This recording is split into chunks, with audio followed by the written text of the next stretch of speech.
SSC এবং সমমান পরীক্ষার আরো খবর জানাতে রাজধানী এবং রাজধানীর বাইরে থেকে আমাদের সহকর্মীরা আমাদের সাথে যুক্ত হচ্ছেন। শামীমা সুলতানা আছেন এই মুহূর্তে আজিমপুরে, তার কাছে যেতে চাই শুরুতে। শামীমা,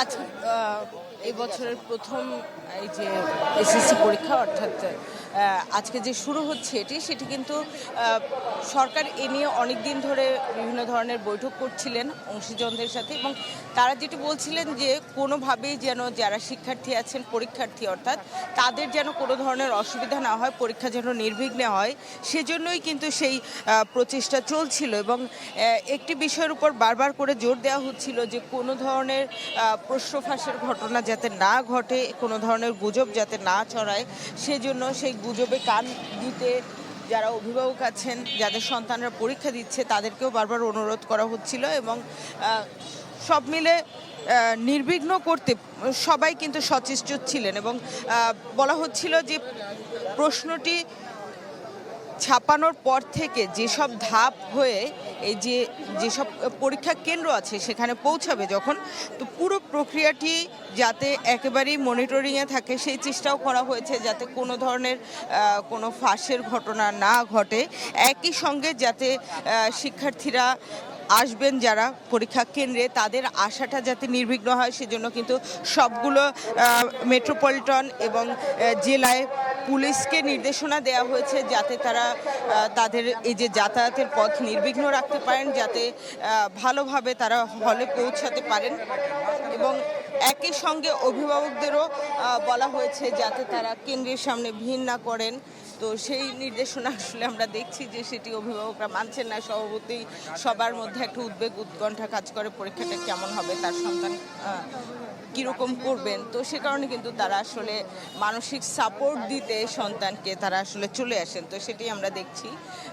এবং একই সঙ্গে গতকালকেও কিন্তু মন্ত্রণালয় থেকে বলা হয়েছে যে তারা এবার যারা পরীক্ষা দিচ্ছেন তাদের পরীক্ষাটা তারা ভয়ের করতে চান না, পরীক্ষাটা যেন আনন্দের হয়, সবাই যেন সাবলীলভাবে পরীক্ষাটা দিতে পারেন, সেটাই কিন্তু তারা নিশ্চিত করতে চেয়েছেন, সেটি গতকালকেও জানিয়েছেন।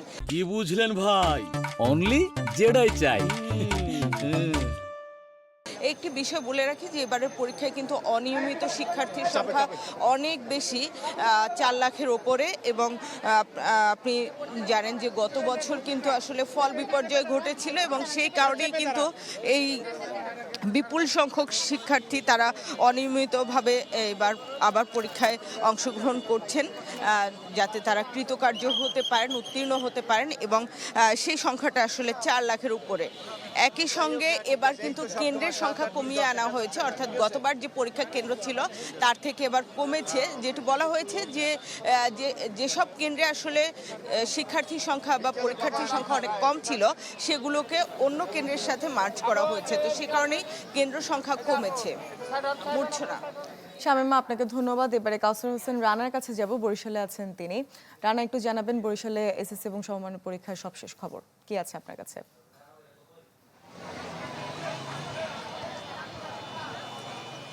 হ্যাঁ মূর্ছনা, বরিশালেও কিছুক্ষণ পরই শুরু হবে সারা দেশের ন্যায় এসএসসি ও সমমানের পরীক্ষা। এবং আমি একটি কেন্দ্রের সামনে রয়েছে, এটি বরিশাল নগরীর অন্যতম গুরুত্বপূর্ণ একটি কেন্দ্র, এটি বরিশাল সরকারি বালিকা উচ্চ বিদ্যালয় কেন্দ্র। এই কেন্দ্রের সামনে আমি সকাল 8টার আগে থেকে কিন্তু দেখেছি যে শিক্ষার্থী এবং শিক্ষার্থীর অভিভাবক যারা রয়েছেন তারা এই পরীক্ষায় অংশগ্রহণের জন্য এসএসসি পরীক্ষার যারা পরীক্ষার্থী তাদেরকে নিয়ে উপস্থিত হয়েছেন। এবং শিক্ষার্থী এবং অভিভাবকদের মধ্যে যথারীতি যে পরীক্ষায় অংশগ্রহণের যে উৎকণ্ঠা, তার শিক্ষা জীবনে তাদের প্রথম একটি পরীক্ষা গুরুত্বপূর্ণ সেই পাবলিক পরীক্ষা, সেই পরীক্ষায় অংশগ্রহণের জন্য তাদের মধ্যে কিন্তু ব্যাপক উৎকণ্ঠা রয়েছে।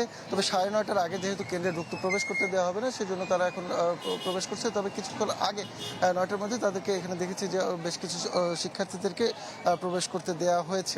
শিক্ষার্থী এবং অভিভাবকরা জানিয়েছেন যে তারা তাদের যে প্রস্তুতি সেটি তারা খুব সুন্দর মতন দিয়ে এসেছেন এবং ভালো পরীক্ষার জন্য আশা করছেন। এবং বোর্ড কর্তৃপক্ষ আমাদেরকে জানিয়েছে এবার প্রথমবারের মতো প্রতিটি কেন্দ্রে প্রতিটি কক্ষে সিসি ক্যামেরার স্থাপন করা হয়েছে, যেন কেউ কোনো ধরনের অসৎ উপায় অবলম্বন করতে না পারে এবং কোনো ধরনের গুজব যাতে না ছড়াতে পারে এবং কোনো প্রশ্নপত্র যেন ফাঁস না হয়ে যায় সেজন্য তারা সব ধরনের ব্যবস্থা প্রস্তুতি সেগুলো তারা সম্পন্ন করেছে। এর সাথে আপনাকে একটা তথ্য জানিয়ে রাখি, সেটি হচ্ছে যে এবছর বরিশাল বিভাগে 1515টি বিদ্যালয়ের 81,831 জন পরীক্ষার্থী অংশগ্রহণ করছে এবং 216টি কেন্দ্রে এই পরীক্ষা অনুষ্ঠিত হবে, যার ভিতরে ছাত্র রয়েছে 37,944 এবং ছাত্রী 43,837। এখানে দেখা যাচ্ছে যে ছাত্রদের থেকে ছাত্রীর সংখ্যা 5,000-এর বেশি, অর্থাৎ আমরা কিন্তু দেখছি প্রতি বছরই ধীরে ধীরে ছাত্র থেকে ছাত্রীর সংখ্যা বৃদ্ধি পাচ্ছে এবং এটি এবছর আরও বৃদ্ধি পেয়েছে।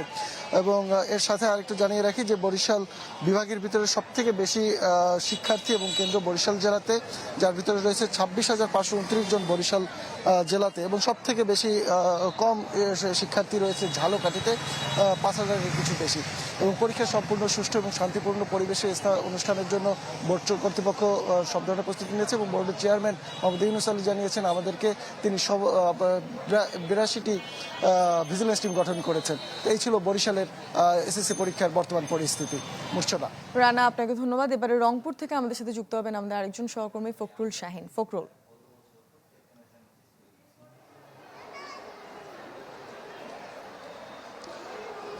সকাল থেকে আমরা দেখছি যে শিক্ষার্থীরা সেই 7টার পর থেকেই আসলে রিক্সা এবং অটো যোগে তারা পরীক্ষার কেন্দ্রে যাচ্ছেন এবং আমি যেখানে আছি এটি একটি পরীক্ষার কেন্দ্র, লায়ন্স স্কুল অ্যান্ড কলেজ কেন্দ্র, এবং এইরকম কিন্তু পুরো রংপুর বিভাগে 283টি কেন্দ্র রয়েছে। এবং আপনাকে জানিয়ে দিই সেটি হচ্ছে যে পুরো দিনাজপুর বোর্ডের আওতায় অর্থাৎ রংপুর বিভাগের 8 জেলায় 1,82,000 শিক্ষার্থীরা আসলে পরীক্ষায় অংশ নিচ্ছেন। এর মধ্যে স্কুল 2,810টি রয়েছে।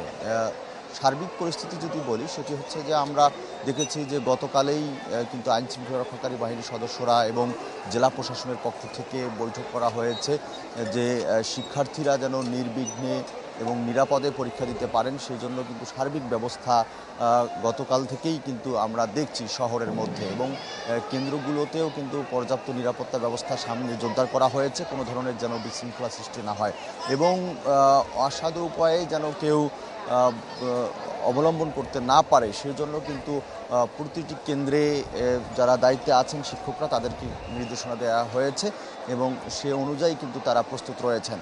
এবং আমরা শিক্ষার্থীদের সঙ্গে কথা বলেছি, তারা তাদের সঙ্গে কথা বলেছি, তারা বলছেন যে আসলে কেন্দ্রে আসতে তাদের আসলে তেমন কোনো বেগ পোহাতে হয়নি এবং কেন্দ্রের আসন নির্ধারণ করতে বা আসন পেতেও তাদের কোনো বেগ পেতে হয়নি। এবং আজকে আমরা খোঁজ নিয়েছি রংপুর বিভাগীয় কমিশনার, রংপুর জেলা প্রশাসক সহ যে শিক্ষা অধিদপ্তরের যে কর্মকর্তারা আছে, বিভাগীয় কর্মকর্তারা, তারা আসলে কেন্দ্রগুলোতে যাবেন, পরিদর্শন করবেন এবং সবসময় আসলে তৎপর রয়েছেন সবাই যে যেন কোনো ধরনের অপ্রীতিকর ঘটনা না ঘটে, অর্থাৎ শান্তি এবং শান্তিপূর্ণভাবেই কিন্তু আমরা এখন পর্যন্ত পরিবেশ দেখছি এবং আশা করছি যে বাকি পরীক্ষা শেষ পর্যন্ত শান্তি বজায় থাকবে সেভাবেই কিন্তু প্রস্তুত আছে সবাই। তো এই ছিল এখানকার সর্বশেষ।